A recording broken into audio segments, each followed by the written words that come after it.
Lakini tuanzie na sakata kuhusiana na mchezo wa dabi ya Kariakoo kati ya Yanga dhidi ya wekundu wa Msimbazi Simba, mchezo ambao kwa taarifa zilizopo ulipangwa kupigwa ama taarifa iliyopo ni kwamba mchezo huo unatarajiwa kupigwa siku ya tarehe 1 mwezi wa 3 mwaka 2026, lakini sakata zima imeanzia kwenye venue ya mchezo huo.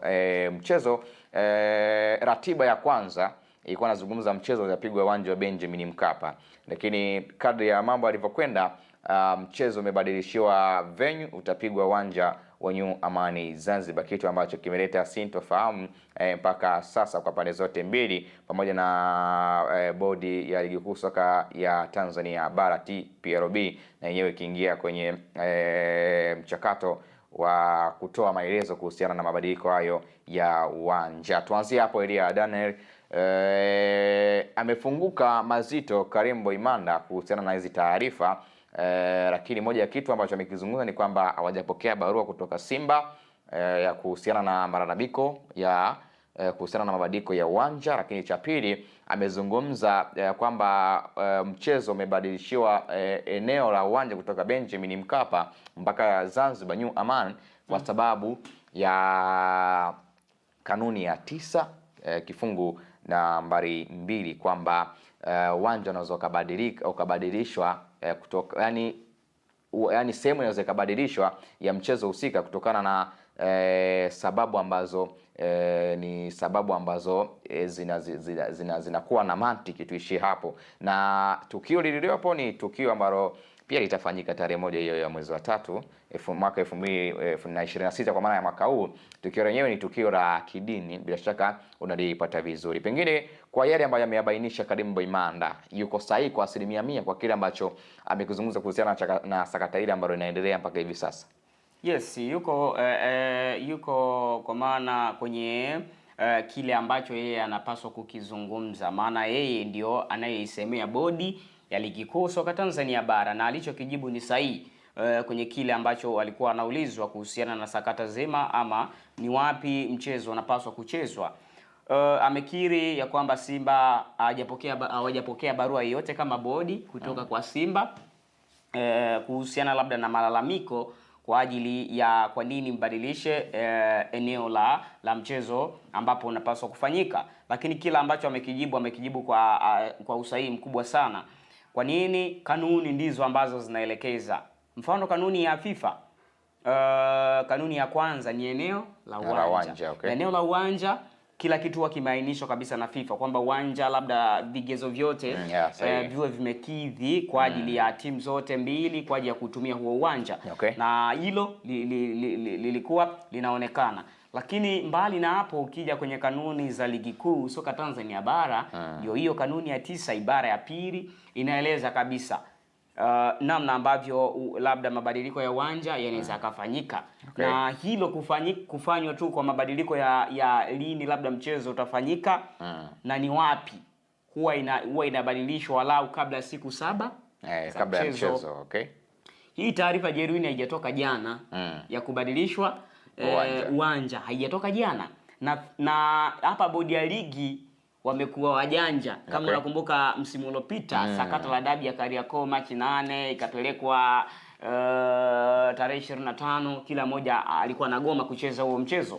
Kuona kabisa hapa bodi ya ligi wamekuja na suluhisho kutoa taarifa ya mabadiliko ya uwanja mapema. Kama timu haitokuja, tunaangalia kwenye kanuni inasemaje. Okay. Kama kuna timu haitohudhuria uwanjani itapokwa alama na kwa maana itapigwa fine. Hivyo ni vitu ambavyo vipo kwenye kanuni. Kwa bodi ya ligi kwa hichi ambacho kimefanywa, unaona kabisa wako sahihi. Wametoa taarifa ya mabadiliko ya uwanja mapema, lakini hawajatoa tu taarifa labda kwa nini mabadiliko ya uwanja yafanyike. Okay. Kuna sababu za msingi ambazo zinafanyika, na hizo sasa ndo hapo hata yeye mwenyewe aliulizwa akasema wenye kutoa sababu tofauti na mimi ambayo nimeieleza kwa maana ya mabadiliko ya uwanja huwa yanafanywa. Tofauti na hapo wakaulizwa ambao wana huo mchezo. Na hapo bodi ya ligi wametoa karata kwa Yanga. Kabla ya kutoa taarifa wametuma taarifa kwa Yanga. Kwa Yanga ambao ndio wenyeji wa mchezo. Na wageni wa mchezo ambao ni Simba. Yaani Simba na wenyewe wametumiwa barua. Kwamba mchezo sio Benjamin Mkapa tena, ni New Amani Complex. Bana sawa, tusalie hapo hapo Elia. Ukisoma vizuri kanuni za shirikisho la mpira wa miguu Tanzania, hususan hiyo kanuni ya 9 ambayo inahusiana na mambo ya uwanja kwa mgeni na mwenyeji, kwenye kifungu cha pili kinaelezea kwamba uwanja unaweza kubadilishwa kutokana na sababu za msingi, kama sababu ambayo tumeitolea kwamba uwanja wa Benjamin Mkapa utatumika kwenye shughuli nyingine ya kidini. Lakini ukisoma kwenye kanuni ya 9 hiyo kifungu cha 4 inaelezea kwamba timu mwenyeji anaweza akatuma taarifa ya kubadilisha uwanja wa mchezo, lakini ana uwezo pia, yani anaweza akatuma taarifa hiyo kwa upande wa bodi ya ligi kuu Tanzania bara ya kubadilisha uwanja, lakini hapaswi kutoka nje ya Tanzania bara. Yana anaweza katafuta uwanja mwingine ambao unakidhi vigezo vya kuchezea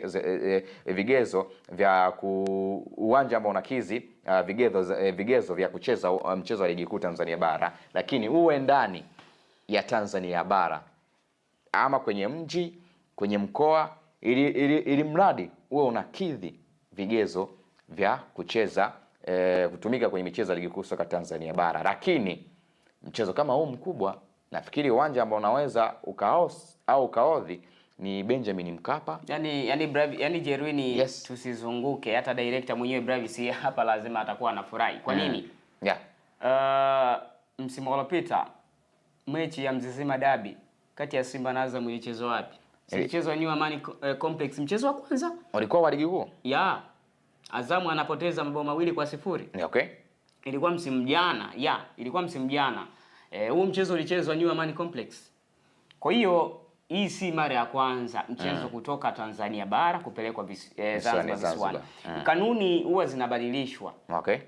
Kanuni huwa zinafanywa marekebisho, na kwenye hili lazima ambalo limetokea msimu huu, tarajia msimu ujao wanaweza kufanyia marekebisho. Ni kweli kama ulivyosema, kanuni ya 9 ibara ya 4 inaeleza ya kwamba timu mwenyeji anapaswa kutumia uwanja uliopo Tanzania bara, hata kama akibadilisha uwe around na Tanzania bara. Lakini kwa kila ambacho kimetokea, mchezo unapelekwa visiwani, na visiwani ni kule Zanzibar. Kwa kidogo kunakuwa na mkanganyiko wa kikanuni, lakini kwa kila ambacho kimefanyika sijaona kama mimi kuna tatizo. Maana uwezi ukasema labda ndio marao ya kwanza labda Simba kwenda huko au Yanga kwenda visiwani Zanzibar, hapana. Lakini ni kanuni ambayo ni kweli Jerwini, hapa kanuni inapaswa ifanywe marekebisho. Kuna namna hivi inaweza kusaidia, na hata Simba wenyewe nafikiri utaisoma hiyo ambayo hata Ahmed Ally mwenyewe amezungumza ya kwamba ni kweli wenyewe wametuma barua, si kana kwamba kulalamikia mchezo, hapana, ni kuuliza na kupata majibu sahihi. Kwa nini mchezo utolewe Benjamin Mkapa na upelekwe New Amani Complex? Okay, sawa. Wewe mwananchi wa Tabora, unayetafuta duka la vifaa vya umeme, wapi vinapatikana? Basi nenda moja kwa moja Mnawe Enterprises. Wamefungua duka jipya la kuuza vifaa vya umeme wa majumbani na viwandani. Wanauza jumla na rejareja. Wamekuja na punguzo kubwa la vifaa vya umeme. Extension ya shilingi 10,000 watakuuzia shilingi 4,000. Switch flash ya 1 gang ya 1,500 watakuuzia shilingi 900 tu. Earth ya shilingi 10,000 watakuuzia shilingi 6,000. Conduit pipe ya shilingi 1,500 watakuuzia kwa shilingi 1,000. Square box shilingi 400. Najua maduka yapo mengi, lakini Mnawe Enterprises ndio suluhisho na mkombozi wa vifaa vya umeme mkoani Tabora. Bei zao ni nafuu mno. Fika ofisi zao zilizopo mtaa wa Gongoni, jirani na Changamoto, au wapigie simu namba 0768733657. Wana Tabora, twendeni tukanunue vifaa vya umeme kwa bei ya punguzo sawa na bure kwenye duka jipya la Mnawe Enterprises maeneo ya Gongoni.